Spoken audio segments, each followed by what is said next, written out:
চৰ্চাত তৃষ্ণা ডেকা দাস পেছাত makeup artist এইগৰাকী তৃষ্ণা ডেকা দাসে নিজৰ কৰ্মৰাজিৰে সদায় জিলিকি উঠিছে। এইবাৰ তৃষ্ণা ডেকা দাসে লৈছে এক বিশেষ পদক্ষেপ।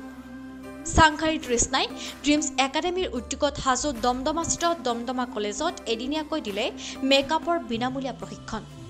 কলেজৰ ছাত্ৰীসকলে অংশ ল'লে উক্ত প্ৰশিক্ষণ শিবিৰত। কলেজে কলেজে এনেধৰণে প্ৰশিক্ষণ দিব তৃষ্ণা ডেকা দাসে, যাতে ছাত্ৰীসকলে এই বৃত্তিৰ প্ৰতি আকৰ্ষিত হৈ স্বাৱলম্বিতাৰ বাট মুকলি কৰিব পাৰে। News desk report RB365। নমস্কাৰ, আজি উপস্থিত আছোঁ দমদমা কলেজত। বিশেষ আয়োজন হৈছে আমাৰ মেকআপৰ ওৱান ডে মেকআপৰ ৱৰ্কশ্বপ এটা আয়োজন কৰিছিলোঁ দমদমা কলেজত। দমদমা কলেজৰ যিখিনি ওলাই অহা ছাত্ৰ ছাত্ৰী সঁচাকৈ মই বহুত হেপী আজিৰ দিনটো। ইমানখিনি ছাপৰ্ট দিছে আৰু মোৰ তৰফৰ পৰা কলেজৰ সকলো কৰ্মকৰ্তাকে মই ধন্যবাদ জ্ঞাপন কৰিছোঁ এই জগতে।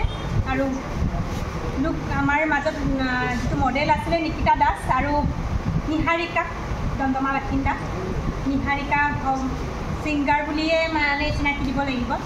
আৰু আমাৰ প্ৰফেচনেল মডেল ইণ্ডিয়ান নেক্সট দিবা তেওঁ মডেলিঙৰ লগত জড়িত আৰু এক্টিঙৰ লগত জড়িত। সঁচাকৈ বহুত হেপী হ'লোঁ দমদমা কলেজত আজি ইমানখিনি ছাপৰ্ট পোৱাৰ কাৰণে। আশা কৰোঁ আপোনালোকৰ মৰম তথা আশীৰ্বাদে আৰু এনেকুৱা ৱৰ্কশ্বপ পাতিবলৈ আশীৰ্বাদ কৰিব। ধন্যবাদ। নিশ্চিত হৈ খুবেই ভাল লাগিলে। তৃষ্ণা মেমৰ লগত মই এইটো 4 নম্বৰমান সম্ভৱ চাগে মোৰ মেকআপ ছেমিনাৰ, আৰু তেখেতক মই আগৰবাৰ লগ পাইছিলোঁ, তেখেতে চাংচাৰীত যেতিয়া অৰ্গেনাইজ কৰিছিলে। আৰু আজি ইয়াত দমদমাত উপস্থিত হৈ খুবেই ভাল লাগিছে। সকলো ষ্টুডেণ্টছ আহিছে, আমাক চাইছে, তেওঁলোকে বহুত কুৱেশ্যনছ কৰিছে, তেওঁলোকৰ এনচাৰবোৰ তৃষ্ণাবাই বহুত সুন্দৰকৈ দিছে।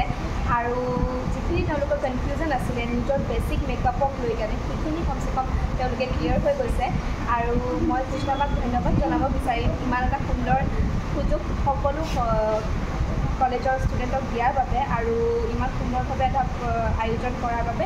আৰু যিহেতু এই মেকআপ ছেমিনাৰটো একেবাৰে ফ্ৰী আছিলে, সেয়েহে তেওঁলোকক ইমান সুন্দৰ ফ্ৰীতে ইমান সুন্দৰ এটা সুযোগ দিবলৈ, ইমান শিকিবলৈ। আজিকালি ফ্ৰীতে একো নিশিকায়, কিন্তু তেওঁ ফ্ৰীতে শিকাইছে ইমান দূৰৰ পৰা আহি। চ' ভাল লাগিছে আৰু মোকো মাতি আনিছে তেওঁ বঙাইগাঁৱৰ পৰা, খুবেই ভাল লাগিছে। আৰু এনেদৰে তেওঁ আগবাঢ়ি যাওক আৰু আপোনালোক সকলোৱে ছাপোৰ্ট কৰক, তাকেই মই কামনা কৰিছোঁ।